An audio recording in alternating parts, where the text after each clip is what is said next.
Good morning, good afternoon, good evening, and welcome to episode 220 bloody well free of Dude and a Monkey. My name is Ian Loring, and as always, I am joined by... Matt Foster, hello everybody. Indeed. Hello, everybody. On this week's show, to be fair, I think the headline thing is probably the final two episodes of Twin Peaks. It probably is, yeah, I'd say so. I'm actually tempted to say maybe let's just start with that. What do you reckon? I'm fine with that, yeah. Cool. Okay.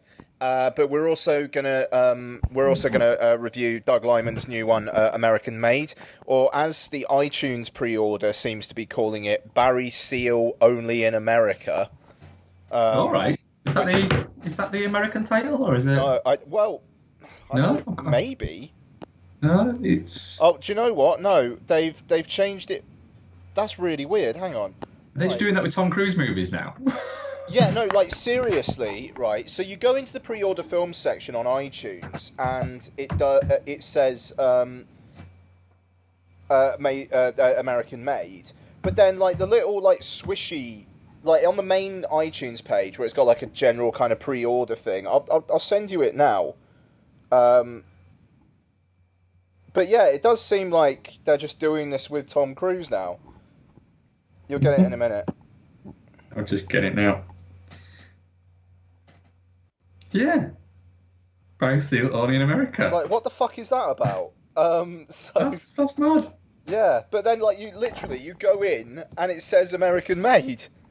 It's really, really weird. But anyway, so we'll be talking American Made. You'll also be treated to probably the shortest main review ever as we talk about the Netflix original Little Evil. I'm kind of tempted to just stick that in the What We Watch section, to be honest, but I don't know. It might work that way, yeah. Yeah, well, I don't know. Maybe it will headline the What We Watch section or something. Yeah, I think that's probably it, isn't it? I feel like I'm missing something, but I don't think I am. I'm not, am I?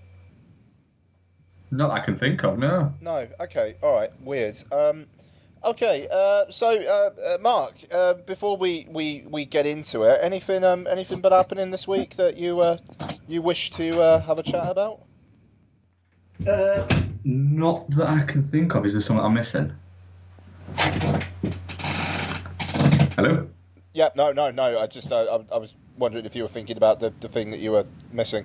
No. Oh, well, I will say, just quickly, Patreon, Kez went up last week, planning on watching The Double Life of Veronique tonight. It's only an hour and a half long, so that should be fine, in which case I'll be recording that tomorrow. I'm going to try and get this podcast out tonight anyway, so yeah, Patreon, you'll probably have that hitting then. Movie Memories episode 2 went up last week. Yes, I think so, yeah. If I remember correctly, and I've ordered Mark and I DVD copies because it's just not available legally online of Werner's commentary track choice for the month for the Patreon, the patrons, which is the Jim Kelly starring Black Samurai, which looks amazing. It does look like a lot of fun, yeah.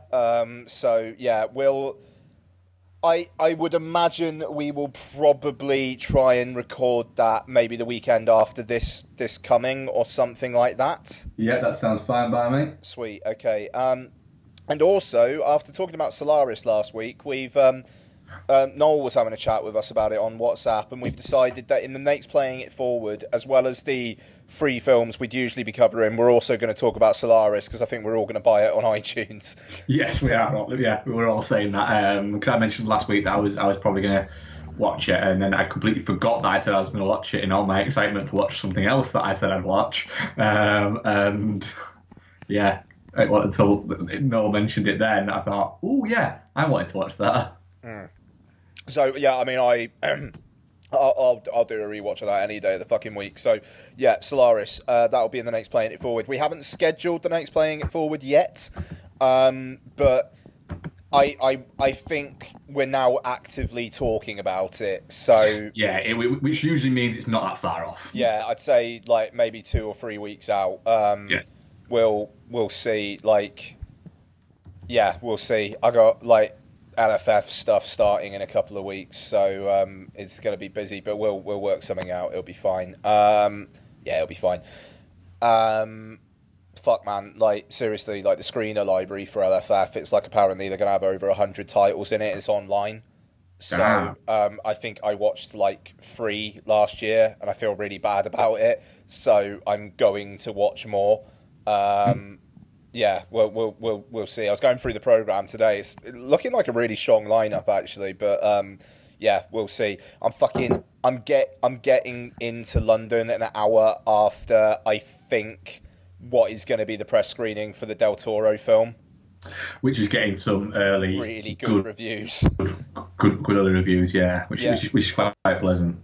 It's the gala screening of it the day I'm there, which usually means the press screening is that morning. The press screening will probably be about 9 o'clock. I'm due in London about 10. So I'm going to miss that, but I might go to the press conference even though I haven't seen the film, but then I'm kind of worried I might spoiler it for myself. I wouldn't do that. Yeah, it's probably not a good idea. But anyway, I think I'm going to do some like bonus recordings around LFF, and I'll put them on the main feed. I'm not going to Patreon them. But yeah, I mean, I know I'm going to be meeting up with Dan Orty, so I might try and persuade him to do some recording. Yeah. Or something. I'll buy him a couple of pints or something, and we'll see what we can do. So when is it you go to LFF? So I'm going up for 2 days of press screenings in 2 weeks' time. Wednesday, I want to say Wednesday the 20th and Thursday the 21st. The press screenings start that week, so I'm going to like collect my badge and stuff. And the online library also opens that week as well. But yeah, I'm going up to do press screenings on the Wednesday and Thursday, and then I'm back up there Tuesday the 10th. But that is literally, I get the train up in the morning, I get the train back in the evening. Yeah. But I imagine I'll probably be able to get through 3 films that day. So I think I'm probably looking at 2 on the Wednesday that I'm up there, and maybe 3 on the Thursday. So I think I'll probably be in attendance for maybe 8 films. But that's not bad going, is it? Yeah, quite. I mean, the day I'm there when the festival's actually on in October, because they do the press screenings, they start press screenings beforehand. That day, the new one from the guy who's the guy who's done the Suspiria remake, his film he made before that, which is getting a lot of attention, is having a public screening that day. So I'm going to try and get into that. And we'll see how that goes. Call Me by Your Name, it's called. Oh yes, I know what you mean. Yeah. Yeah. Army Hammer, French set, gay drama, which is getting some really good buzz. So we'll see. But yeah, there's going to be. I'm probably going to do quite a lot of LFF talking at the time. So, but yeah, I'll try and let people know what to look out for. Anyway, but yeah, patreon.com/dudeandamonkey, $3 a month gets everything. There's no tiers or anything like that. We're not doing that. No. And yeah, if you fancy some extra content, you want to support the show in that way, please do. Also, iTunes reviews, because we haven't had one for 2 or 3 years. Yes, so if that would you be could nice. iTunes reviews, yeah, it would be nice. Yeah, I'll have some more Patreon stuff going out from this week. It's been a hectic couple of weeks at work, which I apologise for, but I've actually got some time off next week. He really has had a hectic couple of weeks at work. It's no fooling. The man fucking works. Yeah, I'm on after this from tomorrow. I'm on 12 hours back to back again now. Jesus fucking wept. I know, I'm a fucking nut job. Fair enough. Okay, let's talk some trailers then, bud. What have you got on the docket? Well, I saw the extended trailer for The Snowman before American Made. Mm-hmm. Yeah. And it looks very much up kind of my street in the kind of it looks like a late 90s, early 90s kind of thriller mystery. The Fassbender with the Ferguson tattoo. Yeah. Yeah. Yes. Yeah. Absolutely. Yeah.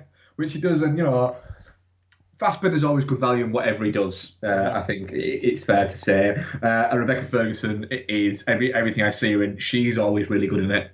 Not necessarily the films are always good because she was in that Girl on a Train film, but she's always very good watching.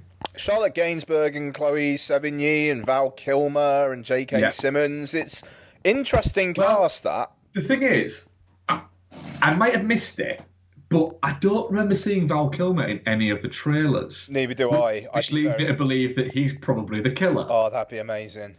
But yeah, it's a really good cast. I'm really looking forward to that because I'm going into it going, right, I know this is probably going to be a solid 7.5 out of 10 movie, and I'm very happy for that. Yeah, that'll do for me. Like, classy... I don't know, a classy Scandi thriller with Michael Fassbender. Yeah, why the fuck not? You know, exactly. I suppose, I don't know, maybe it's just a more of a commercial play, but the fact that it's getting like no film festival kind of airings whatsoever, maybe just says that they're not expecting it to be awardsy. But which I suppose is kind of a surprise considering it's Thomas Alfredson as well. But yeah, no, all over it. I think was it November it comes out, I think?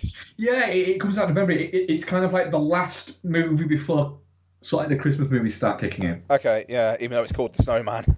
Yeah. Yeah, it's, no, I mean, fuck, man.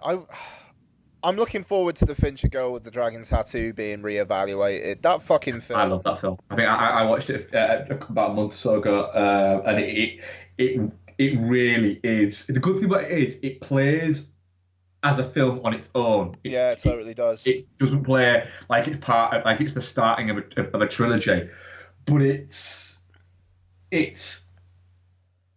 such a strong film. I really do think that had that have been the first, there hadn't been the Scandinavian one, I think that it'd be held up in a lot higher regard. I think part of it is because it's a remake and it's an Americanized version of a Scandinavian film. It got people a little bit sniffy. Yeah, quite. I 100% agree with that. But I would that fucker needs a 4K at some point, whether it's Apple or physical or whatever. I'll tell you what's fantastic to watch as well. The SFX reel for that is magnificent. Oh yeah, like Gone Girl as well. Like the Gone Girl one, yeah. I mean, a lot of them. I could watch those things all day. Those SFX reel things. Agreed. It's so amazing what a director like Fincher does, where essentially he, Social Network, fucking breath aside, what he does with taking CG and just not having it up as a foreground thing, having it so much in the background is so clever. I'm looking for, absolutely. I'm looking forward to his that Netflix series he's done, which I think starts next month as well. Mind Hunters.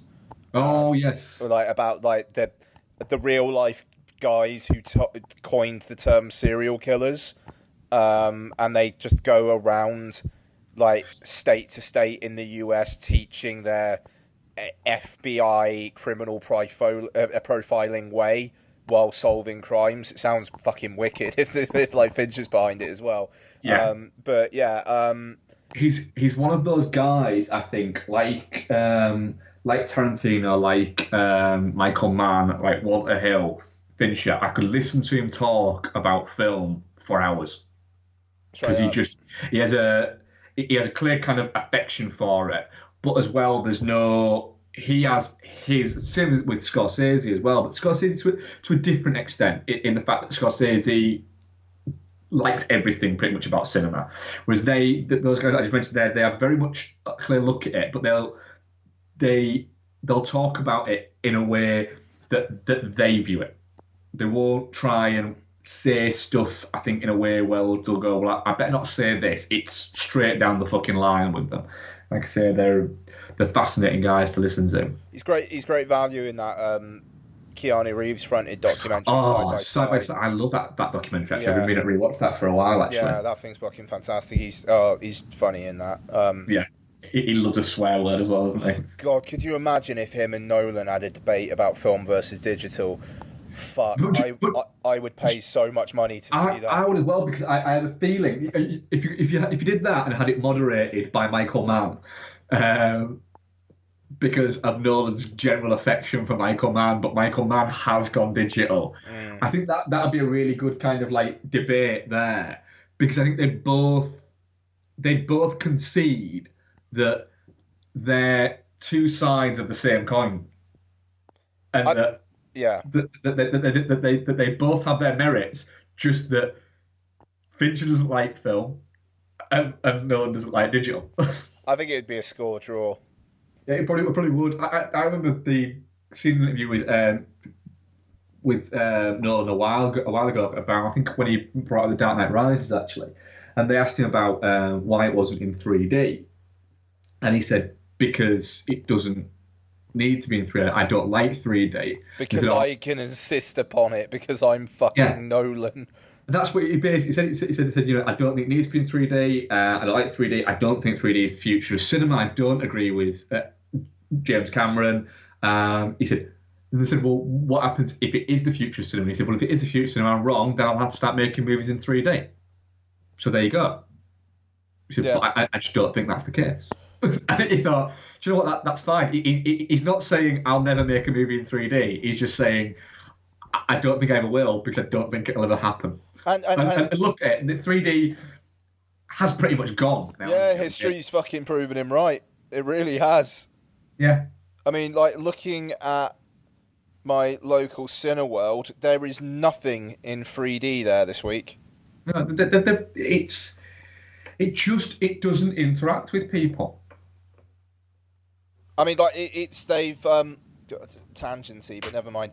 They've swapped out 3D for like what they call PLF, premium large format screens. Yeah. And to an extent also the fucking chair raping thing. Like, seriously, my local Cineworld is doing it in 4DX. Oh, God. And it's like, just no. Why would you do that to yourself? Yeah, I kind of want to though. Oh my God, no. If I had a Cineworld near me, I would go and watch that, and then I would go and watch it again if I kind of enjoyed it in that, just to see what the experience was like. Just because if I got halfway through it was like, I don't like this, I could leave. Oh my God, there's no way. There is no way you would catch me doing that. I mean, the super screen thing that they do with the Dolby Atmos, I have to pay a £2.25 like levy over my unlimited card for that. But like psychologically, it's like I'm only paying £2.25, so fuck it, even though I'm not. And I'll do that all day long. I'm not paying the £6 it costs me over the unlimited card for the 4DX experience. I don't know why you would pay over the odds to have that happen in a horror film. Yeah, I don't understand it. Fuck, man. I mean, what are they going to do? Have fucking balloons come up in the fucking screen as well? You know. Anyway. Did you see that Stephen King's house in Maine? There's a red balloon in one of the windows. Oh, that's fucking amazing! And the PR people in Australia. Have you seen this? No. Like, I think it's in Sydney. Have just put like red balloons randomly tied to like sewer drains. There's some smart fuckers working out there in what is it? It's just literally It's so simple, but it just makes so much sense. Yeah, no, it's great. It's fair play. The marketing for it has been spot on, and they're going to make all the money this weekend. So, you know, good on them. Good on them. Trailers, going back to that. Yeah, but yeah, the Snowman looks good. Yeah, Insidious, The Last Key. Indeed. I'll watch it. It looks very much like it's Lin Shaye's movie. That's great. I'm all for that. Yeah, I'm very much behind that. I hope it's like no longer than like 108 minutes. No, I mean, let's just have it be an hour and a half in and out. I'd be happy with an hour and a half. 108 minutes is my limit to that movie. If it's beyond that, then I'm just going to fucking go. I'm going to leave at 108 minutes and just pretend that it ended there. Nice. What else have I watched? Did you see the trailer for that? Yeah, no, I did. Yeah, no, It looks pretty generic, doesn't it? yeah. It looks like a horror film. You know, I mean, like Insidious. I really want to go back and watch Insidious Chapter 2 because I remember that being quite like high camp, Yeah. slightly silly, but still quite scary stuff. Which Insidious is. Chapter 3, I don't remember at all. Um, Yeah. it might be worth going back and rewatch them January. I Yeah, yeah. rewatched them other week, I had a good enough time with them. Yeah, no, fair enough. Yeah, but I mean, I don't know. Fuck, man. The thing is, January in the UK, it's awards season, films all over the place. So this would probably be a nice fucking alternative at that point. I Yeah, think. it'll break everything up, won't Yeah. it? What else did I catch? The Man Who Invented Christmas. Okay. It is Dan Stevens playing Charles Dickens when he's writing A Christmas Carol. But it kind of seems like it's a little bit of a comedy. Like he's got writer's block, and it's this story's coming to him because Charles Dickens essentially he was kind of writing it as he was as he was sort of like it was going to print with A Christmas Carol. And so he didn't write it all in one block, apparently. And apparently he used to do this quite a lot. He didn't write all in one block and then hand it in as a book. He was writing it and they were printing it as he was writing it. And he was bringing in like pages, so it was a constantly moving story. What? Yeah. He never used to sort of write a book and then submit it as in an entire book. He'd be writing it as they were actually sort of reading it and starting to take it to print. And he was still fucking writing it. Bloody hell. Okay. Yeah, I remember reading a thing about it a few years ago. That he was famously late with pretty much everything. Looks fantastic. Out November. Trailer looks really good. Okay. All right. I've never heard of that, but okay. I hadn't until I watched that trailer, and then I finished and I was like, yeah, I'll watch that end of November. Okay. All right. Fair play. At Christmas, I'll happily watch that. What else we got? Brawl in Cell Block 99. Oh fuck! I missed this trailer. Yeah, Vince I really Vaughn. want to see this. Vince Vaughn beats the shit out of a car in the trailer. Nice. Like properly, like fucking like Street Fighter 2. Sweet. It's. I was watching it going. This looks. I can't work out if this looks crap, but I really want to watch it, or if this looks brilliant and I really want to watch it. And then it came up with the writer and director of Bone Tomahawk. I was like, yeah. right, okay, yes, all of this is intentional then because it's written by somebody who's quite smart. Yeah, very much up for that. Looks good. Looks solid. Yeah, lovely. Vince Vaughn doing some Vince Vaughn-y thing. I'm very much up for that. And Downsizing, which I remember the title's called Downsizing. It's got Matt Damon in it. Beyond that, I can't fucking remember what it's about. So the trailer clearly had an effect on me. Oh, I don't know. It's set in a world where people can shrink themselves or something.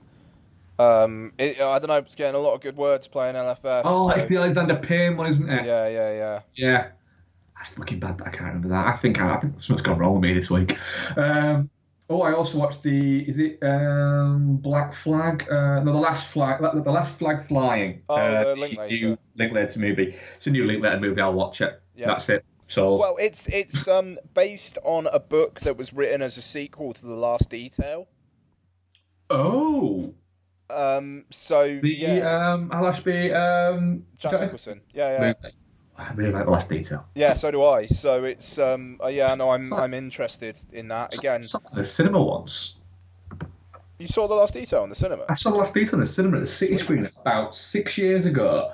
I was at work when I worked at the restaurant, and I was walking home, and I got let out early, and Bex wasn't finishing until she was at work there as well. So she didn't finish about 11:30, and I got let out at like 8 o'clock because it was quite quiet. And walked to the cinema to go and see a friend who worked there, and he wasn't at work. And I looked at the there was a poster for Last Detail, and I looked at it and went, huh, when's that showing? To one of the guys that worked there, I knew, and he went, oh, it starts, well, trailers have started, the film starts probably about 2 minutes. I was like, that's only like 90 odd minutes long. I could watch that and then go and meet Bex from work. So I just went in. So I went from not even knowing it was playing to not intending to see it, to just walking in to go and see a friend, and then ended up just sitting down and watching The Last Detail. Solid. That's really good. Didn't even pay. Wow. Didn't even pay, because I was quizzing there at the time, and I just went, oh yeah, just go up. Yeah, nice. It's like, cool. Yeah, so yeah. Beyond that, I think that's it, yeah. Cool. I had a couple. Fucking hell. I'll tell you what, if you had a drink every time I say LFF today, you'd be hammered. A couple of films playing LFF that trailers just came out for. Takashi Miike's 100th film. Fucking hell, that's mad. Yeah. I mean, the guy's a machine. Blade of the Immortal, which Arrow are putting out over here. Looks really good. Looks fun. And Memoir of a Murderer. South Korean serial killer thing where two guys think each other's the serial killer, but one of them is the dad of a girl that the other one's dating or something. It's like, yeah, all right then, why not? That's fine. So yeah, there you go. Actually, that was it. But yeah, good trailers. Nice. Right. Twin Peaks: The Return, the final 2 episodes, written by Mark Frost and David Lynch, directed by David Lynch. I think the reaction online has been broadly positive, even though I have seen a couple of people not super happy about it. I have got no idea what Mark thinks whatsoever. I have I don't know what he thinks, but I have an inkling of what he thinks. I have a suspicion of what he thinks. Yeah. Go on. What's your suspicion?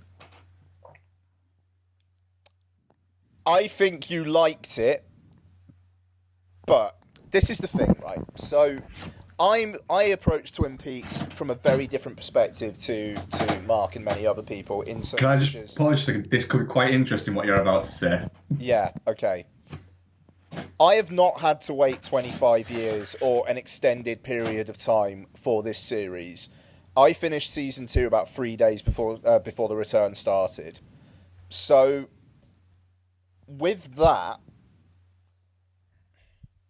the ending of this, considering how full spoilers all the time, considering how season 2 ended, the fact that they said everything was going to be wrapped up, and then you get this ending, I can see why some people would be genuinely upset by the ending.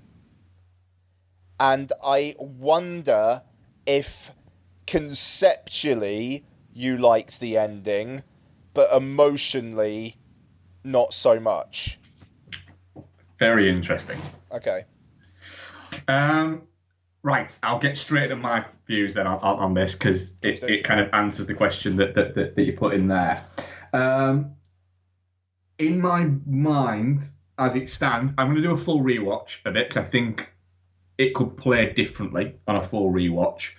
In my mind, Twin Peaks ends at the end of part 17. Okay. And then part 18 is almost a pilot for a new fucking show. That. Yeah. And so that's how I've kind of made peace with it. Okay. It's very interesting because after it finished, I turned around to Bex. After about, by the way, part 17, I spent pretty much the entirety of it just watching it with my hands on my face, with my mouth just wide open, just going, this is spectacular. Mm-hmm. This is everything that I wanted it to be. Mm-hmm. This is everything coming together. This is an absolute, this is magnificent. I just want to say, I got 20 minutes into part 17 and thought, shit, have I started watching part 18 Yes, instead? that's really weird. That I paused it about halfway through and thought, shit, have I started watching part 18 instead? Yeah. I did exactly the same thing. I paused it on the second break. Sure. Yeah, so I had that. And then part 18 finished, and as expects, what do you think? So, well, what do you think? So, I need 10, 15 minutes to just kind of get my head around it. And then sort of said, right, I kind of get it. I can kind of almost make peace with it.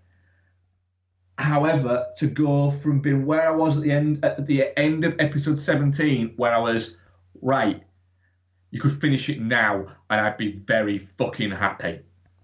But it's been on such a high trajectory now that I just cannot wait for episode 18 now. What the fuck's going to happen here? Are we getting a change of history?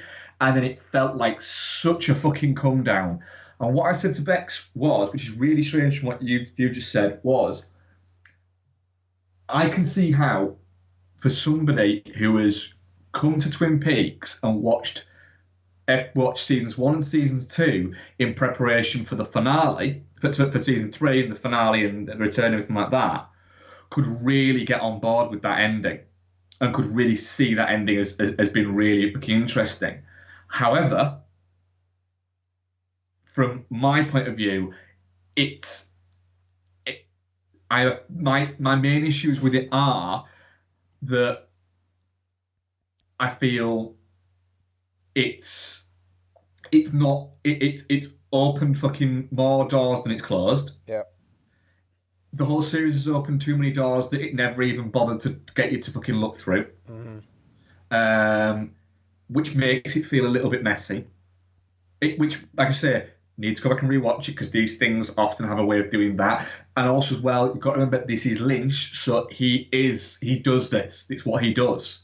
He does leave open endings quite regularly. But the other thing I think is it almost seems a little bit like maybe to me that Lynch has this has been the start of season 3 of Twin Peaks as being David Lynch. Be it his writing, his ideas, his imagination, his direction, his performances. Gordon Cole's been a much bigger part of this than you ever thought he was going to be. So there's been a lot of that. He's been in it a lot. And he's been a big part of it a lot. It almost feels a little bit like, actually, do you know what? Do you know what the start of Twin Peaks was? It was Dale Cooper. And I feel a little bit like the end of 17, Dale Cooper got an ending. Now he doesn't. He's almost, I think, being done a bit of a disservice in the fact that I get it. He's entering this. He's almost like Dale Cooper's actually ceased to exist now. He's split off into all of these varying degrees of Dale Cooper in all of these various different worlds that the Red Room leads to. And this is now Richard, and there's Dougie Jones is in the world that Twin Peaks was in, and there could be any number of machinations could be created to put into all of these different universes. But it does seem like no matter what, he's always trying to save the same person. But it's almost a consistent loop that he's never going to be able to save her. Yeah. And I don't know at the moment how I stand, how that sits with me. I find it upsetting. I find it quite upsetting, and I don't. I do think that. Do you know what? If they announced a season 4, even if it was a 4-part or a 6-part or an 8-part or whatever, in a month's time, it'd sit a lot better with me. But I feel a little bit like, hang on a minute, I feel a little bit almost not cheated isn't the right word. I feel a little bit like you almost had it. And then there's all these people telling me how amazing it is. And I do feel like saying, I'm really glad you enjoyed it. I'm really glad that you liked that and it worked for you. And that's fantastic. But I almost feel like asking them and saying, but when did you first watch the first series? Because I've sat with that for near 20 fucking years. I know if I was in your position, I would be fucking devastated. I was ending. Because I mean, 17, like I say, I thought that was spectacular, and it is one of the best things I've ever seen. And then just to have, and you're going from that thinking, what the fuck is 18? What's that going to be? And then it just felt a little bit like, no, that didn't feel like Twin Peaks. That felt like a different show or a different David Lynch movie. I mean, it really did. It's the thing is, I want them to stop there, but I said that on Facebook the other day, and I know Hannah, Mike's wife, said like I no, I want more, and it's like the reason why I want them to stop there is because I know if they do another run, they're just going to end it in another way where Cooper is eternally battling the forces of darkness and kind of succeeding and kind of failing. And it's just going to be loop upon loop, like you say. But saying that, my abiding memory of the end of Twin Peaks now is Cooper visibly and audibly upset and shaken, and Laura Palmer screaming. Yeah. Which really, really sad. It is. It's harrowing. It's a. Like that last line. It sounds like completely just fucking overreacting. It's a goddamn TV show, but it does feel like a complete fucking gut punch. In that, what was always wonderful is that you couldn't, and what the whole thing was Cooper would always the good will out. And he will always come back because he is stronger than all of the evil. His inherent goodness is stronger than all the evil. And then what this ending says is, no, he's not. No, he's not. No matter what happens, there'll always be something else evil for him to battle, which is fine. But it didn't need it. I get the idea is, when season 2 was happening of Twin Peaks, they got him to close. They got Frost and Lynch to close off the mystery of who killed Laura Palmer. Yeah. Earlier than they wanted to, and then they had to start retro writing it to kind of work round it, to reopen it once Lynch came back and essentially basically said, what the fuck have you done to my show, and started getting back more interested after he'd made Wild at Heart.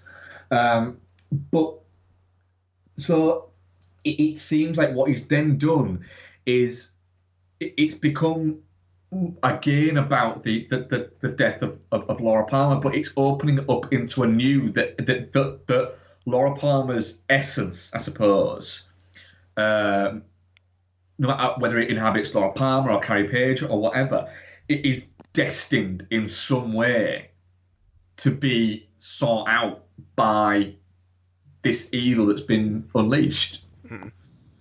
This Judy or Jowdy, you know. And it just, it's we the thing is, we kind of should have expected it, really, because the ending of season 1 is Cooper getting shot, and all of the other bits that happen now, but the main bit is Cooper getting shot.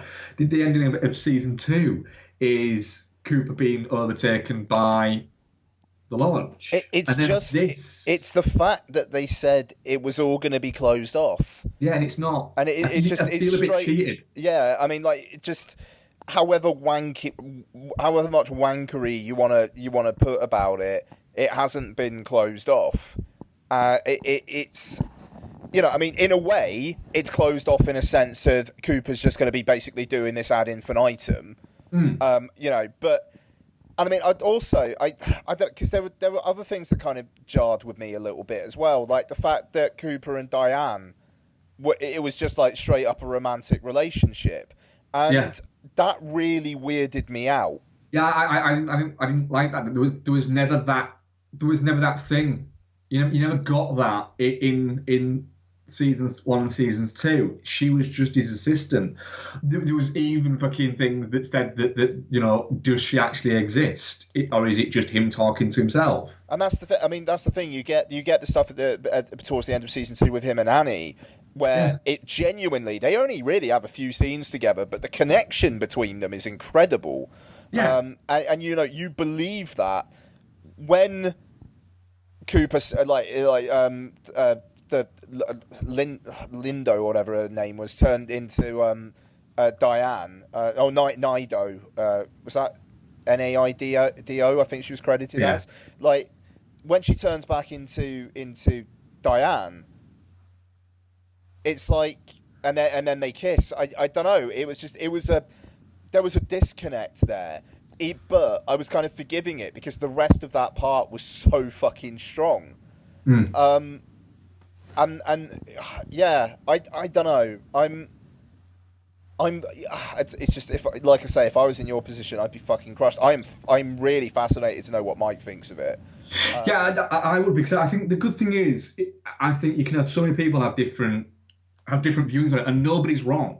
Is the thing is, if somebody really got on with that ending, I wouldn't say no, you're wrong to that.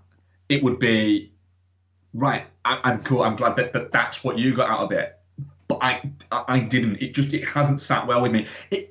But I am leaving myself a little bit of wiggle room in saying that watching it all together, because it's always been a show that in my memory that I've watched back to back. Having to watch it in weekly increments is very different.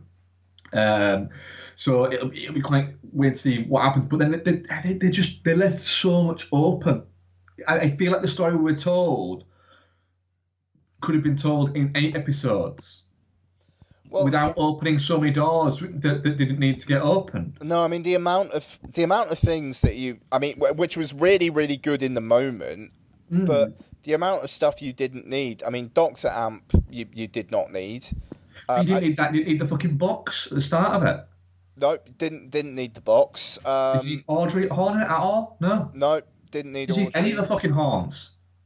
No, not really. I mean, it's good to see them, but yeah, it is, but it's. I'm wondering how much of the bits that we saw, for instance, the box thing and things like that. Like I say, I need to go back and rewatch it all together. It might start to piece in together. But there's bits in it where I'm looking at it, where I'm thinking back to it and thinking, right, was that a Twin Peaks idea you had? Or was it a short film idea that you decided to throw into Twin Peaks because somebody gave the fucking money to do it? No, quite. I mean, the Audrey Horne thing, it feels like some sort of weird, like, one-act play. Yeah, just fucking do a fucking an anthology of Twin Peaks fucking stories. And again, like the whole kind of like the abiding memory, it's like my abiding memory of Audrey Horne is now going to be screaming in a white room. Yeah. And just never knowing where that is, which is probably Lynch's intent, just like to be a bit harrowing. Twin Peaks was nasty, but always had a brightness in it.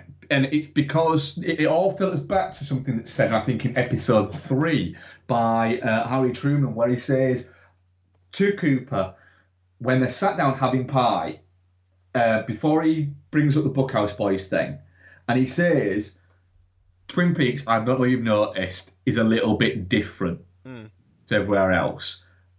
We pay for all of the goodness that's here, but because there's an evil out there in the woods, right? And that was it. You had the evil lurking outside, which is a big thing in Lynch's work, and then you have the fucking twisted Americana at the inside, and that's fine. But I just don't feel like we got enough of the goodness in Twin Peaks. The fucking best, the brightest and fucking best in terms of outright goodness was the fucking Mitchums in this, and they're gangsters. Yeah, yeah. It just. Don't get me wrong. Overall, I think it's fantastic. I think it's a fucking masterpiece. But it has left me feeling a little bit like I'm not sure whether or not I preferred it before it was there. If that makes any sense. No, I see what you mean. It's just like the whole run. I think has been fantastic, but I'm rather upset about the fact that the least effective bit for me was the end. Yeah, it's. I like the way you put it. That second part is almost like the pilot of another TV show. Like it, because it is. It feels different. You've got that really long sex scene. Yeah, which was just. It isn't Peaks. No, but maybe that's the point. And maybe that is the point. Yeah, absolutely. It could be that. I mean, the scene in the cafe where he just in the diner where he just like he's not really Cooper anymore. He's really brutal in that fucking fight. Yeah, he's not Cooper anymore. And have you noticed he's whenever he shows the badge, his FBI badge, it's not in a case like it always used to be. It's just a badge. Yeah. More like a. So is he even an FBI agent anymore? He just tells people he is because he thinks he is, because he thinks he's Cooper. But he's not. He's a part of Cooper. He's not actually Cooper. There's no... Cooper wouldn't do that. He's closer to Coop than he is Cooper. And that was what was weird about it. I got up at 5 a.m. to watch this on Monday morning, and it discombobulated me for the entire day. Like, I felt a bit off for the entire day because of the mood it put me in. And not in like a fucking hell, what was that kind of a mood? Just that there's something not quite right there, and it's almost like it's just affected my worldview. Yeah, I'll be honest. I watched it last night and it finished at about 4:12, and I didn't sleep pretty much last night. No, I would not be able to sleep if I had to go to bed on that ending. Yeah, and it wasn't because I was constantly running it through my brain or anything like that. It was just because I was just a little bit. I don't know. It's. I feel like I wanted. If it had ended part 17, I'd have been fine. I'd have been, even if it would have been at the end of part 17 happens where he's trying to lead Laura away from it and then she just disappears again. Because in my mind it would be she disappears and the body reappears and it just goes back through. And he tried to do too much. Yeah.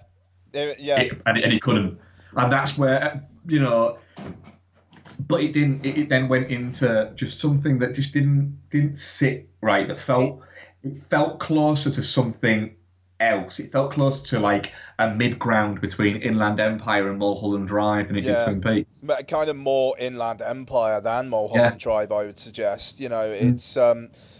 Yeah, I mean, you've said at points during this run that it doesn't feel like your Peaks, and the fact that the very last part doesn't feel like your Peaks is obviously intentional by Lynch. But at the same time, I wonder if he realizes the emotional investment that people have in this series, maybe more than his, because a lot of people, like Twin Peaks has been a very big focal point in their lives, has been for David Lynch as well, but he's also had an awful lot of other creative endeavours. In terms of like fanboying, if you want to use that term, like fanboying on one thing is probably going to be a bigger portion of somebody's life than David Lynch over the course of his career doing all the myriad things that he does, focusing on Twin Peaks. And I wonder if Lynch maybe doesn't quite doesn't quite connect the dots there. That it is his baby, but I don't know. It's a lot of other people's stepchild. Yeah, and also the thing is, it was incredible to get an 18, because it always said at the end of the credits, it always said this motion picture is a work of fiction. Motion picture, it said. Lynch sees it as an 18-hour film. He does, yes. The thing is, that's 18 hours. It's 18 episodes for all intents and purposes.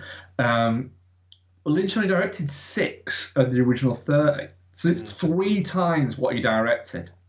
And it was all written by Frost and Lynch. Now, the best of Twin Peaks was always written by Frost and Lynch, and it was either directed by Frost or Lynch there. But the shaping of the world had different people's fingerprints on it. Whereas this seemed to just have Frost and Lynch's fingerprints, and a lot more of Lynch's fingerprints than Frost's, which might not be true. It might just be, what is it? But that's the way it does view, and maybe that's why it tonally, at points, it feels different.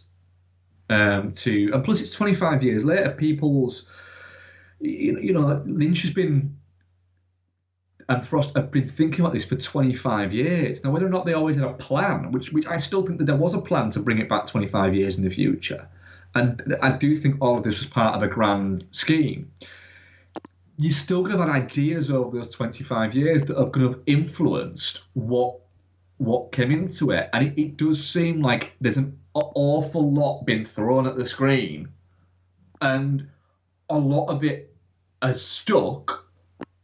But then Lynch has kind of just ignored it and gone, oh, no, don't worry about all that.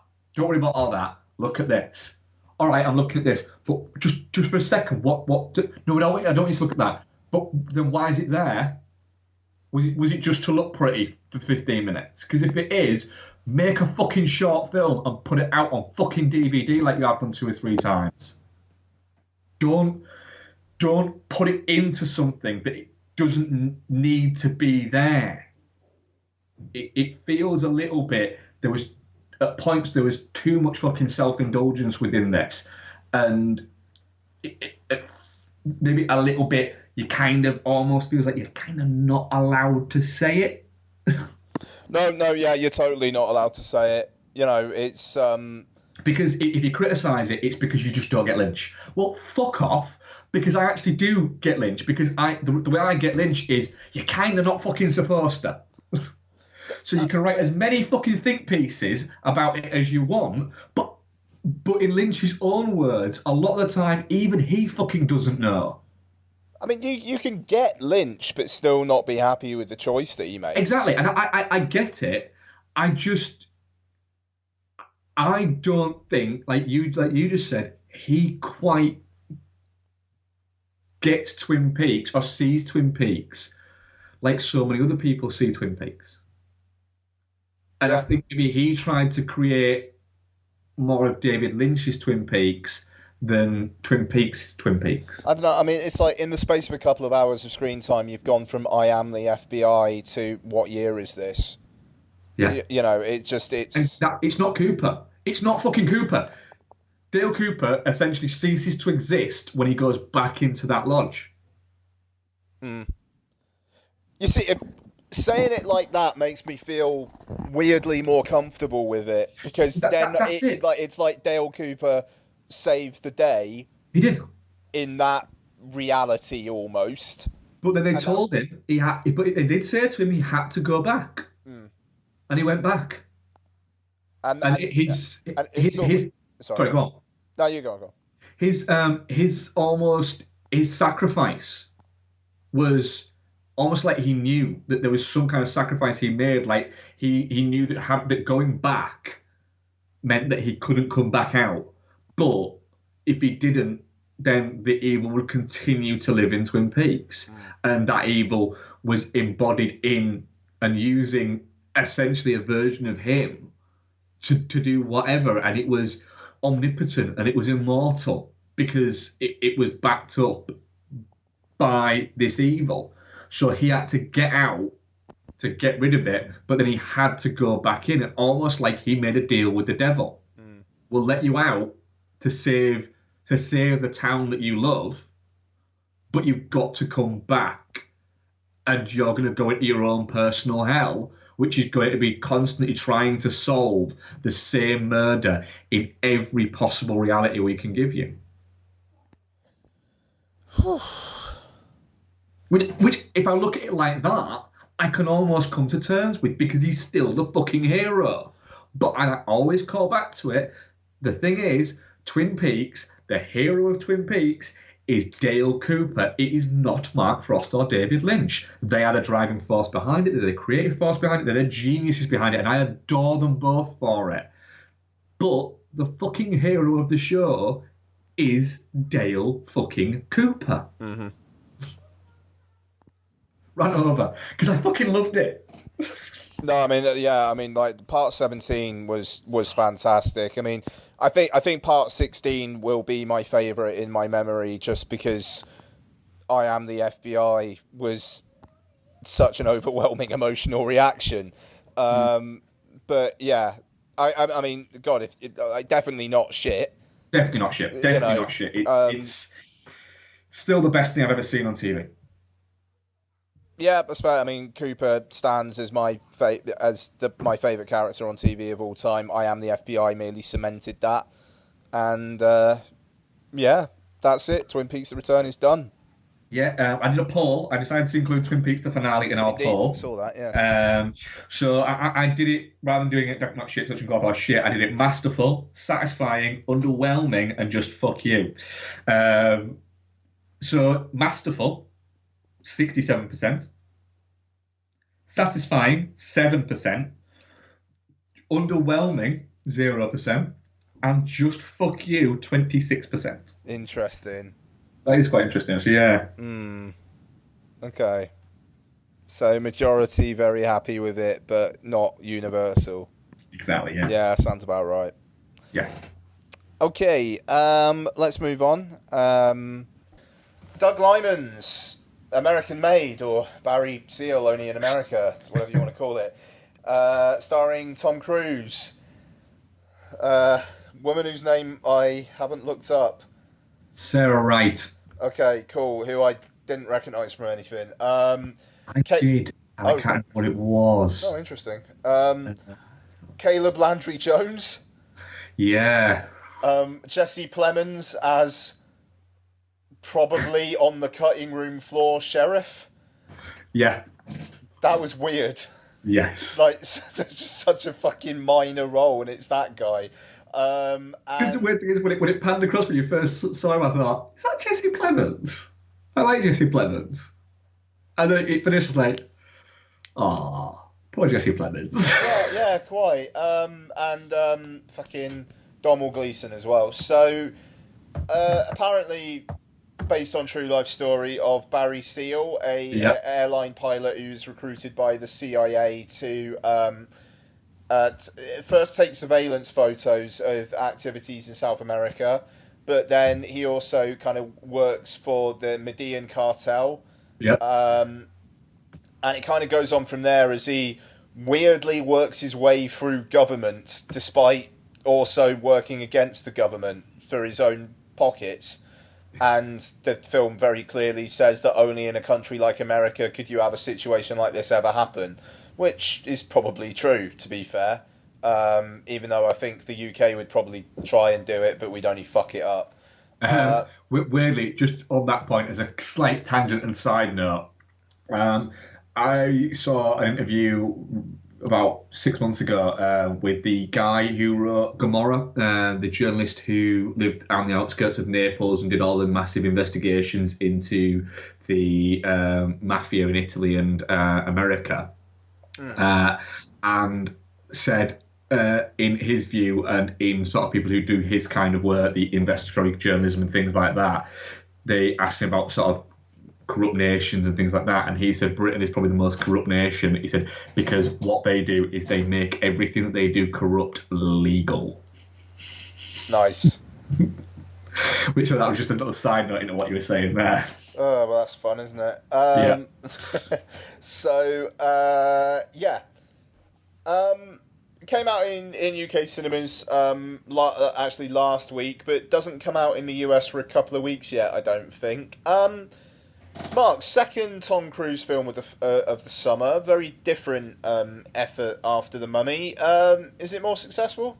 Yes. Yeah. Absolutely. It's I love this type of movie. I really do. I really enjoy these type of movies. The sprawling, over a few years, and you get to see the fucking the rise and the fall from there. So I was really really looking forward to it, and the fact that you've got it feels like sort of movie Tom Cruise should be making, but doesn't make enough of. Sure. Yeah. That's fair. In the fact that it's a really interesting movie, and he's doing something with it. It feels like he's gone. It feels like he gets The Mummy and the Mission Impossible movies that he does. It feels like he gets sent those, and they want you to make this, and he goes, right, well, how much is it, and what do I get? How many points do I get on it? And am I an executive producer on it, and blah, and everything like this. This sounds like he's been chatting to Brian Grazer over a fucking, I don't know, some kind of fucking smoothie or something like that one morning. He said, oh, yeah, we're looking at making this new Doug Lamb movie, American Made. It's about Barry Seal. And he's gone, oh, hang on a minute. That sounds interesting. Give me the script. And they've gone, okay. Yeah. But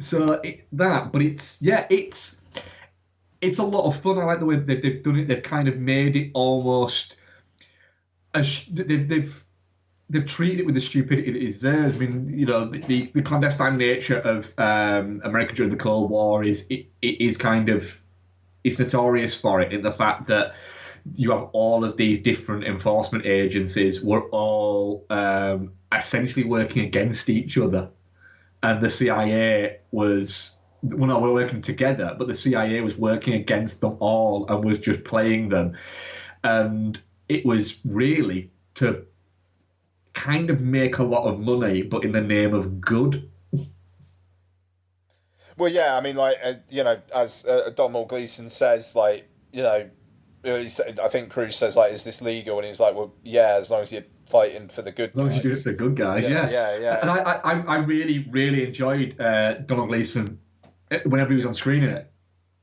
He came across very much... he seems very much like he's part of our movie world CIA, almost like very similar to Patrick Wilson in The A-Team, where he plays Lynch, I think it is he plays, doesn't he? Yeah. There, it almost feels like the same kind of guy. Like he has no idea. He's just essentially making shit up as he goes along, because he knows he's doing it with virtual impunity. Yep.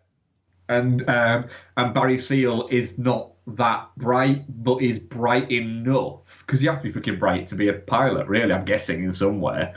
But he's bright enough to kind of to work the system in his own way, because the system almost is wanting him to work it. And so you have all that. And I like the fact that it's done as this kind of playful romp. Yeah, I mean, that's it. I mean, it's insanely derivative. Yeah. The plot beats basically go absolutely like clockwork. Yeah. And I will say as well, my screening had some technical issues, which meant I missed a couple minutes at the end. So when did it cut out for you? So it cut out when he left the courtroom. They're like, you're free to go. And he's like, do I have to go? Which is a great moment. And then it cut back in again while it was doing the, Donald Gleeson got a promotion, and this guy, blah, blah, blah, and this guy, blah, blah, blah. Holy shit, you missed loads. Really? Whoa, right. Did you see him getting killed then? No, Brad actually DM'd me and told me that Like he was like basically kind of on the run, and like he was doing community service, and he was killed while he was doing that. Essentially, what happened was he left. You know the videotapes that he's making? Yes, yeah. Essentially, what he was doing was while he was doing his community service, which was 120 days he was supposed to do, and he only got to about 40 or something like that, I think. He was bouncing around from one motel to another because he had to go to the Salvation Army and do his community service at the same time every day, every night. And what he was doing during the day, he was bouncing around all these different motels, recording essentially his story. So when it'd crop up and it'd say CIA 1981, he'd be writing on the videotapes CIA 1981, and essentially he's telling the story that you've just fucking seen there. And every time he goes to get in his car, he thinks there's a car bomb in it, and so he asks people. There's some great scenes of him sort of saying to people before he starts his car, just lean out, going, "Could you just move away? I'm about to start my car." And people look at him like he's mental. And he starts his car, and then kind of goes, and there's like a little montage of him doing that to all these people, saying, you know, like, "Is that truck? Is that truck new? Yeah. You might just want to move the whole truck. I'm gonna start my car." Wow. And then, okay. Then literally, as happened in real life, he pulls up at the Salvation Army place, and the three guys that the Medea cartel have sent to kill him just basically go up on the car, and he gets shot in the head. Right. Fair enough. Yeah, it's getting he got quite a brutal. What is it? But then the local police find all of the tapes in the back of his car, and another CIA agent turns up and just says, "Right, we'll take over from here." Okay, fair enough.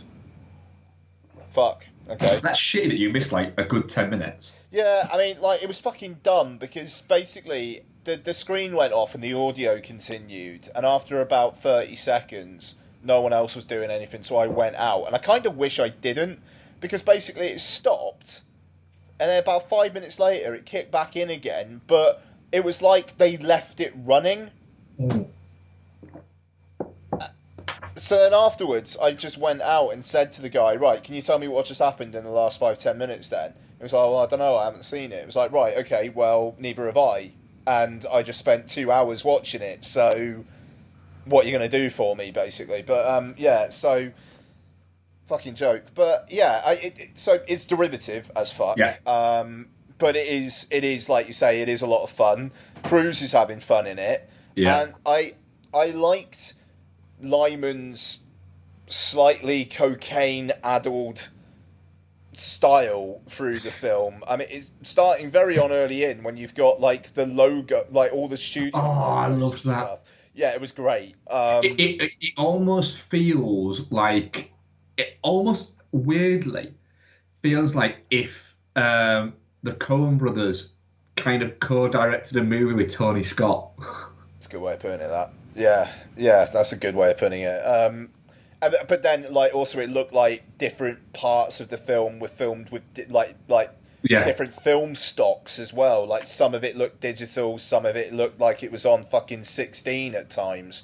You know, it probably wasn't, but maybe it was just like doctored to look like that. But I don't know. It's this weird, like, hyper edited thing, but then every now and then it slows right down. And Caleb Landry, I'm a little worried that Caleb Landry Jones is getting ever so slightly typecast. I like the type that he is cast as on but film. He is typecast. Yeah, he's the scuzzy, a lot of the time younger brother of someone who's irresponsible and will start shit. Yeah, because I'm sure he's the younger brother in Contraband as well. And he's the younger brother in Get Out. He is the younger brother in Get Out. You know, and obviously scuzzy as fuck in Twin Peaks. Yep. Which, by the way, I mean, like, yeah, he shot himself. Where was Amanda Seyfried again? Yeah, no, sorry again. You know, like, anyway. Yeah, so ever so slightly typecast there, but I did like his ending. Just the whole kind of like Barry can't fucking kill him, but the cartel were like, fuck it, we're just gonna fucking do it, and we're just gonna fucking set him up anyway, and then bang. That was a good time. He looks sweaty. He always looks sweaty, doesn't he? Bloody hell, man! Even though he also isn't he the screw up younger brother, little brother in God's Pocket as well? I haven't seen God's Pocket, but it wouldn't surprise me. I'm pretty sure he is actually. Yeah. But fuck, what was I going to say? Sorry. It's gone. No, it's gone. Yeah, no, it's definitely gone. Okay, so it is a caper. It's a really weird caper of just this guy basically being Teflon. Yeah, and he is. There's the great moment as well, but he's really charming with it. The fact that when he gets caught and he's sat there saying to all the guys, he's not doing it in a cocky way. It's just he's worked out. I know too much. There's no way they're letting me talk to every single one of these agencies. And so he's saying to them, I'll get you all Cadillacs. And they're basically saying, are you bribing? He's going, no, I'm not bribing. I'm just a nice guy. I'll get you all Cadillacs. Be in trouble. Yeah. And you get the feeling like he would. And then it's like, he knows that that's it. He's fucked. But he's going to take this little victory here.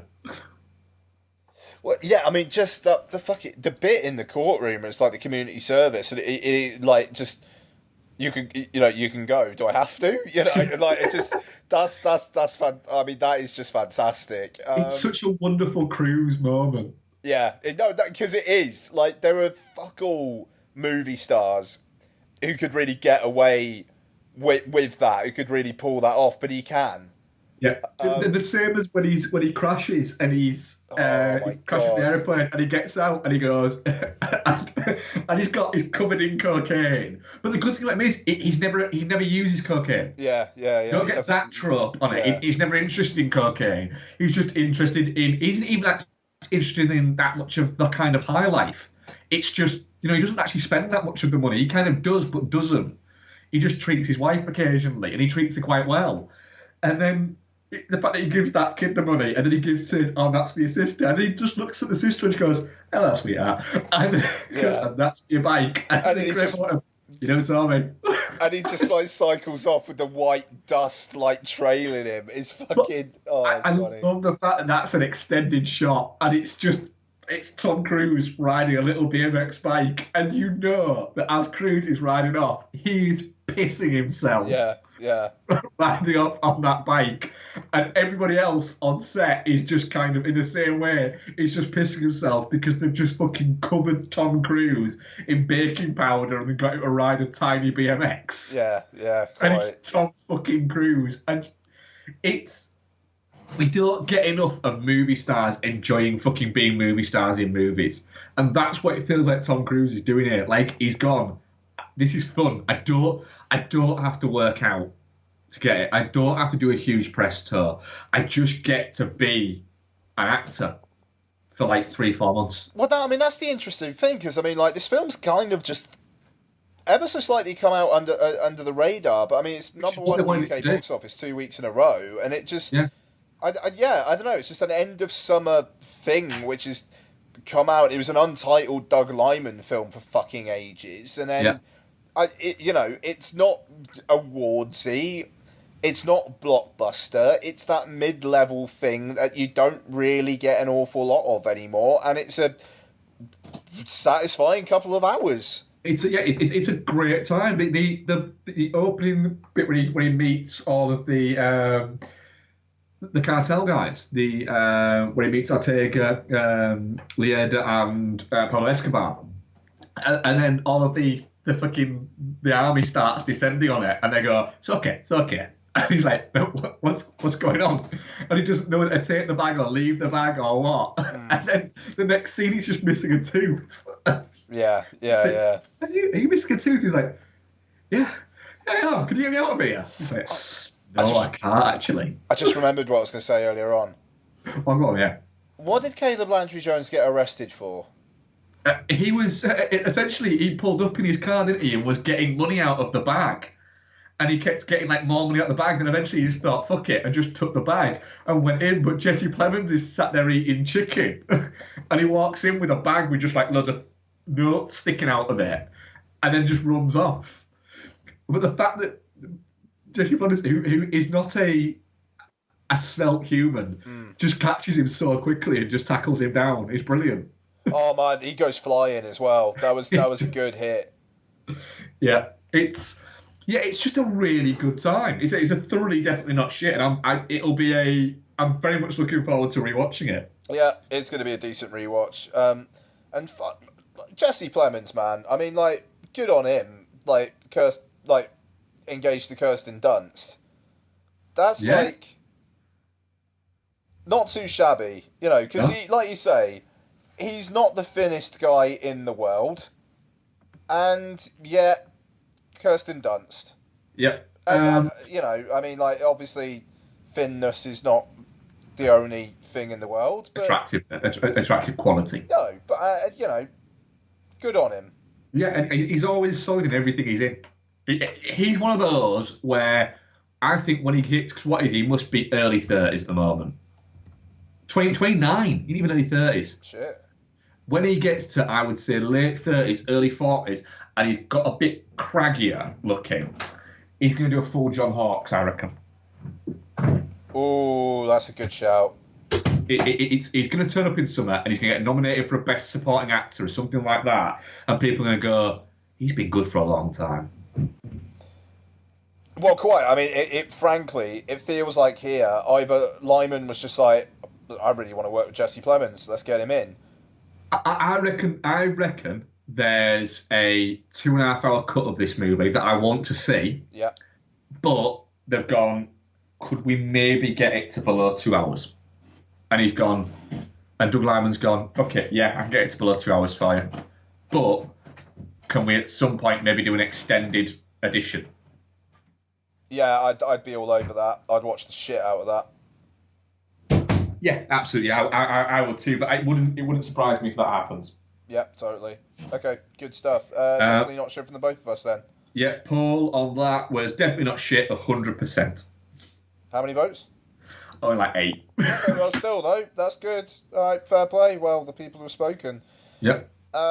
It is one of the most definitely not shit movies you will see. I think there's something for pretty much everybody there. Yeah, quite. I mean, it's not a stone cold classic, but I think the plot beats are just too well like played out for that. But it's a really, really fun couple of hours, and that's all you need from a film like that, I think. Okay, so let's move on and. What we've been watching? Okay, Little Evil. Let's just do it. Yeah. Well, I messaged Ian earlier and said I watched this 3 days ago, and I can remember a few bits of it. Clancy Brown's "I Love the Smell of a Nunnery" sticks in there. He fucking rinsed the shit out of that line. He really did, yeah.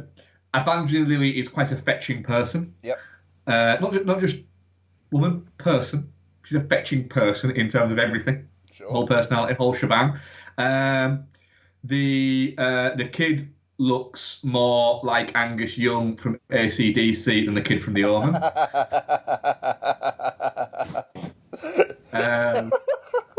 Yeah, that's very good. But the thing is, I genuinely really can't remember that much else. It is for me. I didn't dislike it. It was just all right. But it quite literally, my review is that Alan Partridge gif of him just shrugging his shoulders. Yeah. That's my review of Little Evil. It's just. Yeah. No, you're right. You're right. I watched it. It happened. His fucking work colleague Al, the Bridget Everett, was it? Yeah. Just right. Oh, there's a surprise. She works with Amy Schumer a lot. Just shouting things and being overtly crass doesn't work for guys, so it doesn't work for girls either. It just felt a little bit. Really, is that funny? Do people find that funny? Sure. Because I don't find it funny. It's not funny when. I can say it's not funny when anyone does it. So yeah, that was a bit of a miscasting. But yeah, I just can't. What did you think of it? That was all right. Yeah. You know, it just It happened. Yeah, I think it kind of outstayed its welcome, and it was actually quite short anyway. Yeah, it does. It's 95 minutes long. It could have been 80. Yeah. Yeah, that's it. I mean, I don't know. Evangeline Lilly, it's like, why the fuck did she take that role? Like, I don't know. It just is such a fucking nothing role, and Adam Scott is fine. The kid, yeah, you're right, looks like Angus Young. That's a very, very good, very, very good shout. There's nothing to say about it, man. I mean, fuck, what were the poll results? Touching cloth 50%, shit 50%. Fair enough. Yeah, I mean, I'd go touching cloth because I'd go touching cloth. It was just incredibly anodyne. Yeah, I'm the same. Yeah, it just kind of happened. Yeah. Okay. Cool. What you got for what we've been watching, bud? I've got a couple actually. Yeah. So I also watched the Netflix original "What Happened to Monday." Oh yes. How is this? Which should have been called "What Happened to Willem Dafoe," or "What Happened to Glenn Close's Face." Okay. And yeah, it's. I mean, to give an idea of the story, it's set in 2073, and the world is overpopulated. So Glenn Close's character, who's like a scientist or something, comes up with the idea of issuing a sibling protocol. So you can only have one child, essentially, and it's called the Child Allocation Bureau. So essentially, if two children are born, if there's a sibling born, the sibling is taken and is put into cryosleep. So a little bit like in Demolition Man, the prisons in that. But as all this is going on, Willem Dafoe's daughter in it has septuplets, I believe is the correct term, and she dies in childbirth. And what he does is he raises these 7 children who are all girls and all look very similar to Noomi Rapace, but with varying different hair colours and different personalities. And what he does is he raises them in secret and calls them the days of the week. And they can each leave the house on the day that is their name, and they are taking over the identity of Karen Stedman, which is their mother's name. Right. Okay. Right. And then all of a sudden one day, Monday goes missing, and then Tuesday goes missing, and then Wednesday has to go out and try and find out where Monday and Tuesday are and what's going on and all these things, and all these things happen. Did Sunday just chill? Sunday, which one? It's hard to remember which one's which. Sunday does chill a lot, actually. But it's kind of like a bit shit, that, because I'm guessing that you get the feeling that Karen Stedman has a 9 to 5 Monday to Friday job. So, yeah, Sunday is just fucking chilling it, and Saturday just get shit-faced. Nice. Which is literally what it looks like happens. It's a bit boring. Fair enough. Isn't it like 2 hours as well? 2 and a bit. Okay. It's touching 2 hours before credits, and it's a bit boring. Not enough happens. It was Tommy Wakola, isn't it, as well? Yeah. Is that right? Yeah, that's a shame. Yeah, it is Tommy Wakola. Yeah, there's a sex scene that goes on for way too long. It's like, right, we get it. You wanted to see Noomi Rapace in nothing. And, who doesn't want to see Noomi Rapace in nothing? But cover it up and get on with the fucking story. Okay, fair enough. Yeah, it's not what I'd rush to. It's all right, but you will be wondering, is that Glenn Close's real face or is that makeup? It's really disconcerting. It looks like she's wearing a bad human face mask. Okay. It really is disconcerting. Also, rewatched Blood Diamond. Not watched this in a while. How'd that go? Well, like I said, I've not watched it in a while, and it crops up. It's $3.99 on iTunes at the moment. And I really liked Blood Diamond when I first watched it, so I was keen to give it a rewatch. I think it's fantastic. I think it's a very much underappreciated movie. To be honest, I think it's DiCaprio is fantastic in it. His character's arc is brilliant. To be honest, in the fact that he starts it off, he is a smuggler, and also very well trained, and then it's a very much a human arc in that he gets so caught up in the fact that he sees this diamond that Usana has found, and he sees that as his way out of all of this life. And then there's sort of, and Edwards can do this when he's on form. He can do this where he can have subtle moments in his movies that seem like they mean nothing, but actually are almost like the entire fulcrum of the movie. And there's a moment where him and Unsana are kind of are just walking, and he's saying, "What will you do when you get out of Africa? When you find a stone and you sell it?" And he says, "I don't know." And he says, "Well, will you get a wife?" He's like, "No." He said, "Will you have kids?" He's like, "No." And his character then says, "Well, I don't understand this." And DiCaprio's character just says back to him, "Me neither." And it's almost like at that moment he kind of works out, I don't know what I'm doing this for. I'm just doing it because I'm kind of good at it. Yeah.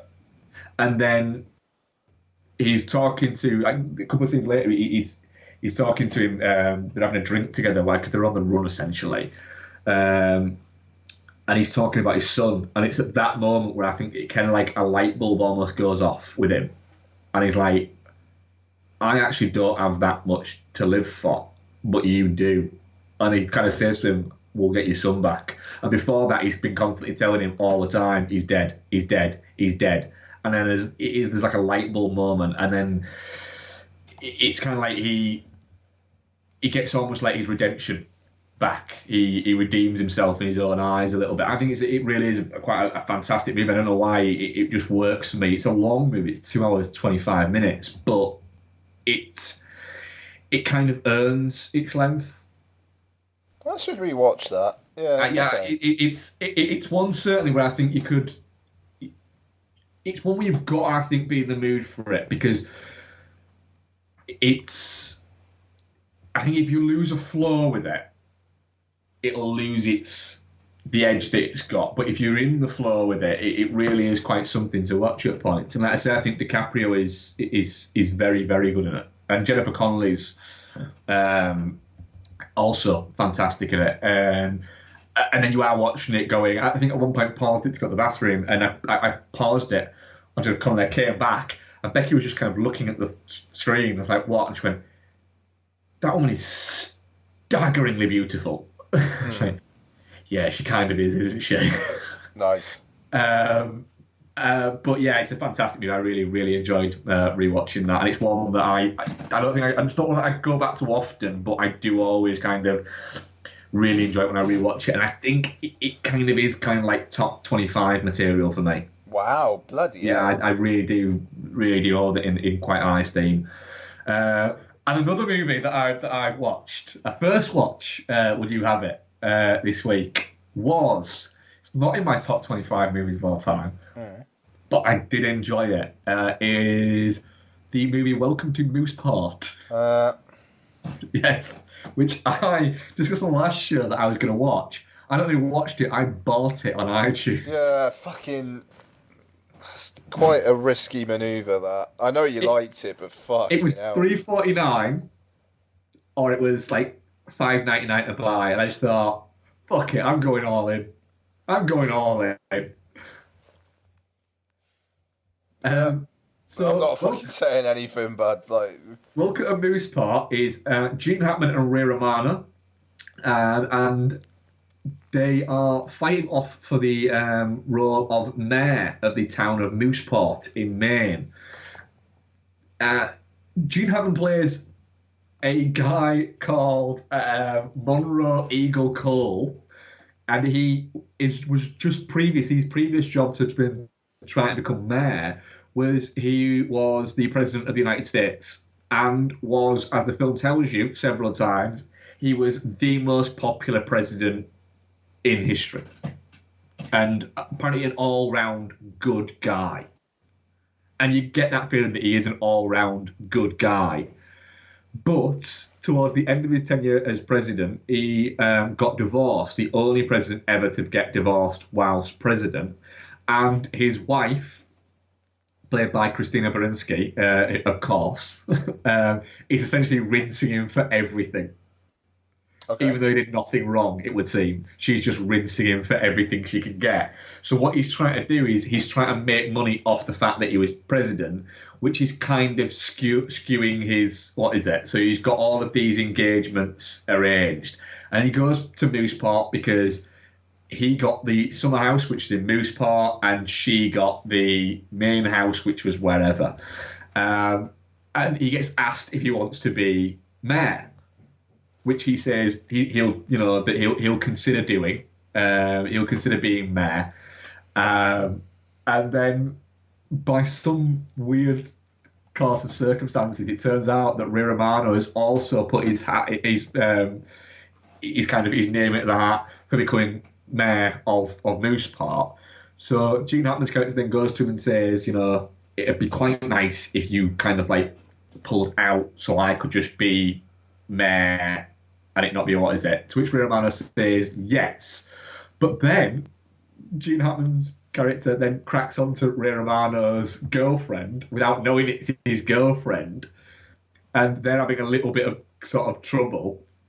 And so Ray Romano decides that he's going to take him on for being the mayor, just to kind of prove it to his girlfriend. And then you get that kind of battle going on. Fuck, man, this sounds really involved, Mark. Like that synopsis just took a while. It did, yeah, because there's a lot going on for a film that nothing goes on in, and it's quite sweet and quite fun and quite nice. That's about it, really. Gene Hackman's good in it. Ray Romano's amusing in it. Marcia Gay Harden's fun. Moira Turney is as good as Moira Turney always is. I do like that woman. I'm a fan. Yeah, I'm a huge fan. I think she's great in anything she ever is. She's always sweet. Christina Baranski is fantastic when she turns up. Rip Thorne turns up and is the essentially he's like the manager of it all. What's it called?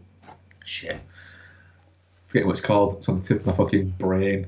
The campaign manager for the mayor of this little town. Right. And so they're trying to find like stuff to smear Ray Romano's character, and they just can't find anything to smear him about. And then they have like a debate. Decide to have a debate where Ray Romano's character just keeps agreeing with all the things that Gene Hackman says, and just keeps going, "Yeah, what he said is kind of right. I agree with him." It's like, that's not what a debate is. And he's like, "Yeah, no, but he does talk very well, doesn't he?" Well, I'm glad you had fun with it. I did, man. Do you know what I'd say? If it crops up on Netflix or Amazon Prime, which I'm surprised it hasn't at any point, it'd be a solid treadmill watch. Okay, all right, fair dues. Go on then, what have you been watching this week? Welcome to Mooseport. I can't believe you bought that. Good for you. Good for you. All right, so yeah, I watched a few things. Lady Macbeth. So this played LFF Drink last year. Directed by William Alderoyd. Very good reviews for this. Florence Pugh of The Falling, which I thought was one of the most overrated films of whatever year it came out in. I think maybe last year. That film is not good, and I don't care what people say. But yeah, basically, it's not actually an adaptation of Macbeth or anything. Essentially, a woman is essentially sold into marriage, and she starts having an affair with a stable hand, and basically plots the demise of everyone who seeks to combat her. It's very good. Florence Pugh is very good in it. It's only about an hour and a half long. It's pacey. The relationship between her and the stable boy or stable man, I don't think is quite as well depicted as it should be. Essentially, he's a really horrible guy, but she just really likes fucking, and the relationship didn't quite ring true to me. And anyone with parents of young kids might want to avoid it. There's a scene in it of a child being murdered, which lingered, and I thought it was really, and it's completely the intent. It was fucking horrible, and I didn't really need to see that. So just go careful if you like kids. So it's a perfect film for you, Mark. Yes. Okay. Is it like 1900 levels of uncomfortable? 1900. What happened in 1900? Oh, 1900. The film. Donald Sutherland literally has he's playing a fascist in Italy. He has picked up this kid and he's parading him around this fascist. What is it they've just had? This fascist march they've just had, and he's high as a fucking kite, and he's in this little church room, but it's a tiny little chapel, and he's swinging the kid around by his legs off his fucking face, and the kid's head is just smacking against all the fucking walls until his head just fucking caves in. Maybe not it's that. Fucking horrible. And the thing is, because that movie's in two parts, because that's split in two parts, it's like 5.5 hours long. The ending is he comes out of there, ties a cat. That's the ending of the first part. He then explains that this cat is anti-fascist, ties it to a post, and then runs into it with his head, splitting it into his head. And then that's it. Part one fucking ends. You're like, well, that was bleak. We literally, like 2 hours ago, we had fucking, what's his name, Gerard Depardieu and Robert De Niro getting hand jibbers, and then we're getting Donald Sutherland smashing cats with his face. Very nice. Yeah. Okay. Yeah, probably not that bad. Yeah. But yeah, it's on Amazon Prime. Oh, is it? Oh, cool. Yeah, another one of those ones that like literally came out on DVD and Blu-ray like 2 weeks back and just popped up on Amazon Prime. So yeah, I mean it's worth a watch. Florence Pugh is very, very, very good in it. Yeah, so there's that, and actually kind of tying in. Actually, no, I'm not gonna. No, okay, I'm not gonna talk about that. Just yeah, don't worry. Ignore me. There was something spoilery potentially there, which I'm not gonna say. Yeah. So what else did I watch? The Spirit. I rewatched The Spirit. The Spirit. Because it's on Netflix, and I remember really not liking The Spirit when it was in the cinema. I remember just being really bored by it. I got on board with it, kind of. All right, good. Kind of. I don't think Frank Miller knows what the fuck he's making in this. No, I don't. Samuel L. Jackson and Scarlett Johansson appear to know exactly what they're in. And like Scarlett Johansson's basically playing a straight man, and Samuel L. Jackson's just like the comedy guy. There's a fight sequence early on where Samuel L. Jackson smashes Gabriel Max playing the Spirit over the head with a toilet cistern, starts laughing, looks at the Spirit and says, "Oh come on, toilets are always funny," which I was a good time. There's a scene where Samuel L. Jackson is dressed as a Nazi for some reason, and at the end of the scene, a massive bust of a Nazi eagle falls on him. And just why? Oh, two takes. You alright, babe? Yeah. What's she chatting to? Sorry, her toys. Okay, fine. Sorry. And yeah, it's a film which I think Frank Miller thinks is this kind of like throwback, serious ode to private dicks and, you know, loving every single woman he meets and, you know, just like like all this bloody portentous dialogue, which Yeah, like Dick Tracy meets fucking Sin City. yeah, exactly. But I mean, but then again, I say all this. There's one point where it's basically giving his backstory, and he's relating it all to a cat. And every now and then, it just cuts back to him, and he's just talking to a cat.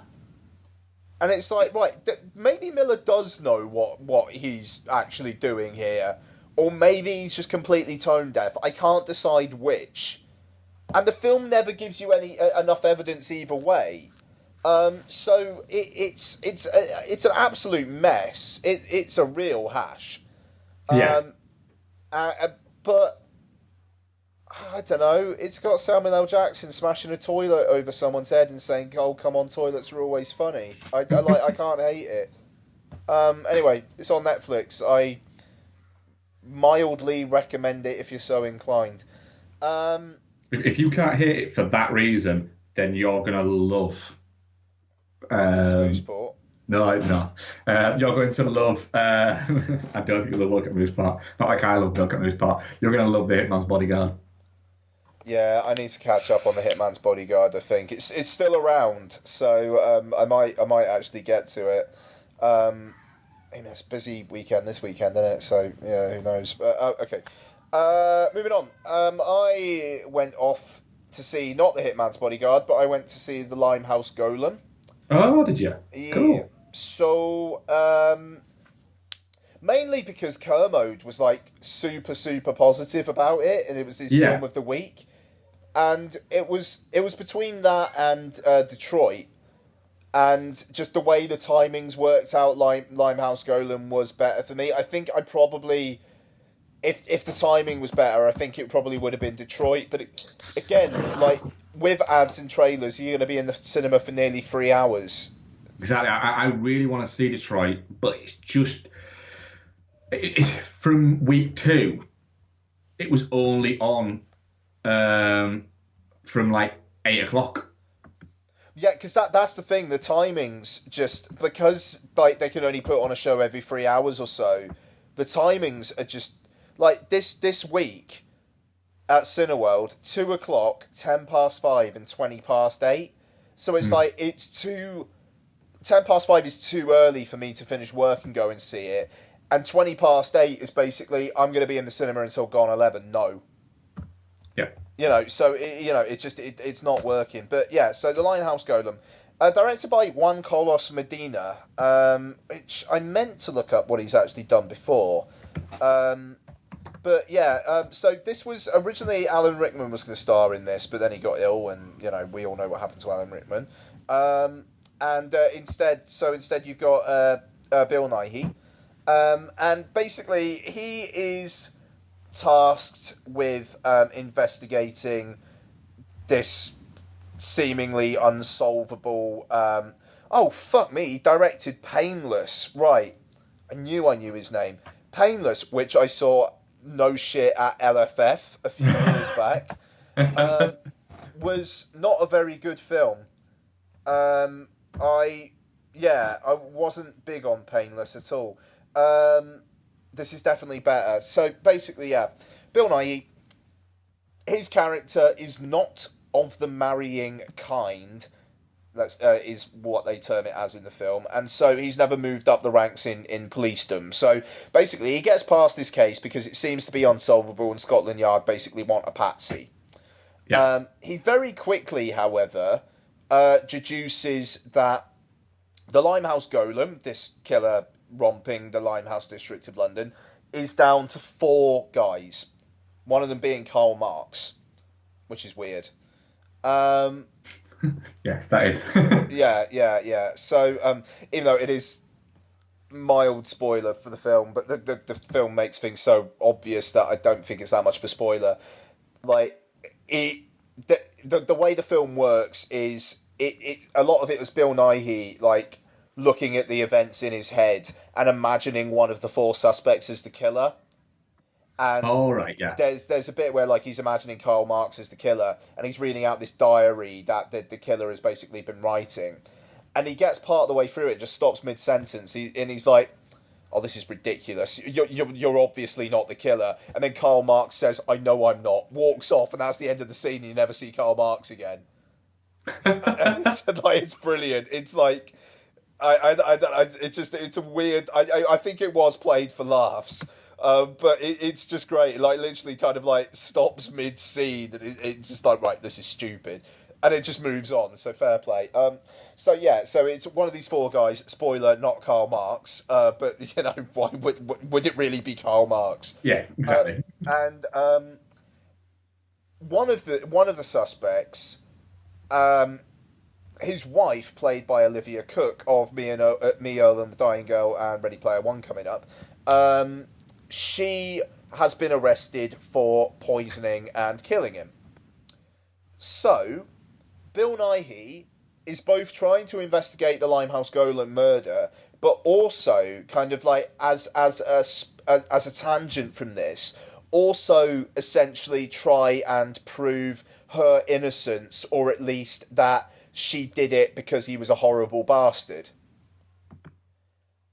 So, the destination is fairly obvious throughout. I guessed it about 20 minutes in. Yeah. However, the film does do a good job of trying to take you off the scent, and it never cheats you. There's never anything in it where you could legitimately... The thing in my head, I could legitimately think, well, oh, actually, hang on a second. It doesn't do that. If you figured it out, you figured it out. And, fair enough. But like I say, the journey and the motivations of characters, and I can't really say too much because it is spoilery, are really interesting. And by the end of the film, it's this tragic, melancholy, personal story, but writ within the canvas of the London music halls, where everything is larger than life and exaggerated. So you've got this like really like personal character stuff, but also this grandiose, occasionally really quite gruey stuff being played out, and it's quite an interesting mix. The film is certainly not perfect, but I think it's worth, and it's a good couple of hours long, but I think it's worth that couple of hours, and it's one. It was something I didn't even see what the time was while I was watching it. Oh, that's usually a good sign. Yeah, it had my attention throughout, and it's not one where the twist is the entire thing, because if this twist was the entire thing, I would not be speaking about it nearly as positively as I am. So yeah, Limehouse Golem. It's Lionsgate distributing it. Apparently, it comes out on VOD in the US quite soon. It's worth seeing in the cinema. It's got production value. But Lionsgate are very pally with Netflix, so I'd imagine it will probably be on Netflix. I'd say by spring next year. If you want to wait for it, then fair enough. But do watch it. Yeah, I will. Cool. And final thing from me, on VOD now, Eat Locals, which is the directorial debut of Jason Flemyng. Oh, yes. He does not star in it, but Jason Statham directs a fight sequence in it, which is really random. That's really weird. So basically, you've got Charlie Cox, Evie Miles, Freema Agyeman, Annette Crosby of One Foot in the Grave, Tony Curran and others are vampires who are having almost like an AGM in a farm It's really weird, like kind of talking about their territories and how things are going, essentially. And one of them has brought along a candidate to essentially join their ranks. The army are also around because they are aware of some cold bloods being in the area and they're looking to stop them. And it kind of goes from there. Obviously, very, very low budget. Very, production value not the best. Seems to have a bit on its mind about the changing ethics of business, which in moments, but it's mainly concerned with being a kind of a quite an entertaining, laid back British horror comedy. It's no great shakes, but it played Fright Fest, and it would probably be a perfectly acceptable thing to see at Fright Fest. I quite enjoyed it. I mean, it's only an hour and a half, and it never particularly gets boring. Dexter Fletcher gets a scene in it with some very, very good swearing. It's a film of simple pleasures, really, but those simple pleasures are pretty solid. So, it's not amazing. Wouldn't be surprised if people said it was rubbish. I'd kind of be surprised if people said it was brilliant. But good on Jason Fleming, and I hope he does some more. Cool. Very, very, very mild recommend, but it is a recommend. So that is that. We have an email. Oh, cool. Just gonna get it back up. So it's from Marcus, saying, "You're directing a story of your life. Which actor plays you and your wife/other half based on similar looking? For him, Sean Penn and Kristen Scott Thomas." Ooh, that's a power couple. Yeah, that would do. Fucking hell. Fuck, I don't know. I fucking hell.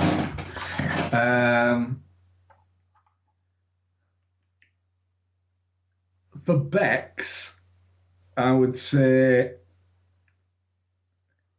somewhere between Kate Aisleton, which we actually said a couple of weeks ago that she bore a slight resemblance to Bex. It's not a bad shout, yeah. Or Gemma Arterton bears a slight resemblance to Bex in terms of they're quite similar in shape, is what I'll say. Okay. Me, fucking hell, I have no idea. You see, the thing is, I shaved my head this weekend, so all I've got in my head is fucking Vince Vaughn in that riot in Cell Block 99, which is probably a bit harsh. I don't know. Is a little bit harsh, that. I got called Green Street in work yesterday, and someone said I look like the kid from This Is England, so that was fun. You really don't. No, I don't think I do either. But I mean, my wife, like, I'd say, for me, like, I don't know, like a more attractive Amy Schumer. Like, not, and I don't think Amy Schumer is particularly attractive, but I think my wife is. Yeah, I can see exactly where you're going with that. Yep. For me, fuck, man, I don't know. Yeah, Vince Vaughn in Riot in Cell Block 99. Actually, I'd have you as a younger Tom Hanks. Oh, that's being fucking kind. I'm not. I'm genuine. I think that'd work. Yeah. Tom Hanks in kind of like that when he was around with the same age as you are now. Actually, yeah. I think that's my shout for you. Me, God. Oh, I don't know. I'd probably be fucking really nice to myself and give myself something like Casey Affleck or something like that. Yeah, fine. Because he can grow a beard. Ask me someone who can grow a beard. Yeah, so I'm going to go with that. Very good. Yeah. Who directs it? Who directs yours? Oh, fuck. Oh, fuck, I don't know.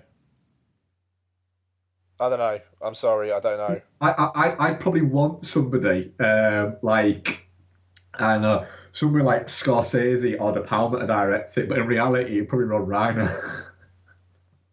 Rob Reiner. That's funny. Yeah, that's a good question though. That is a good question. I've been watching every film for like the next 2 weeks, going, could he play me?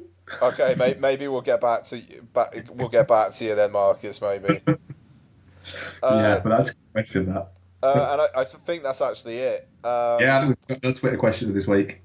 Long show anyway. So, right, let's get the fuck out of Dodge. Next week we're going to be covering It and Wind River, I believe. But if I can see Wind River, it's not listed anywhere at the moment playing near me, but who knows? Listings might not have just updated because they do tend to only update Tuesdays anyway, so I'll know more by like Wednesday, Thursday, but I really fucking want to see that movie. Yeah, fair enough. Okay, well, we'll do Wind River. I am also looking at going, it's only playing in Sheffield, which is only an hour and 10 minutes drive away from me. I am off work for some time next week, so... Yeah, I've got a feeling Wind River is one of those ones where it's like, if you've got an 8-screen cinema, it's not playing, but if you've got a 12-screen cinema, it is. That's it. I could see View ending up getting it. Yeah, nice. Okay, cool. So, yeah, we'll definitely talk it next week, and hopefully Wind River. Patreon.com/Dude and the Monkey. Thank you very much, Brad, for joining the patrons this week. And I think I said thanks to Werner Skopal, but if not, thank you very much, Werner. Also, he's donating $10 a month, the fucking superstar, for some reason. Bless him. Wow. Yeah, didn't ask for that, but thank you very much, Werner. And genuinely, it was random what the commentary track for this month, but it's Werner's. So yeah, I hope he gets his $10 worth out of the material. Absolutely. Also, the Black Samurai DVD I get. First Patreon subscriber who messages me through whatever medium and says they want my DVD after I'm done with it, I'll post it to them. Yep, same here. Okay, cool. So that's 2. The first 2 that get to me get our DVDs. Yeah. Sweet. Okay, that'll do it for this week. Thank you very much for listening, folks. Stay safe, have a good week, and we'll speak to you on the main feed next week. Patrons, you'll have some more stuff up on your feed this week. Thank you very much. Bye.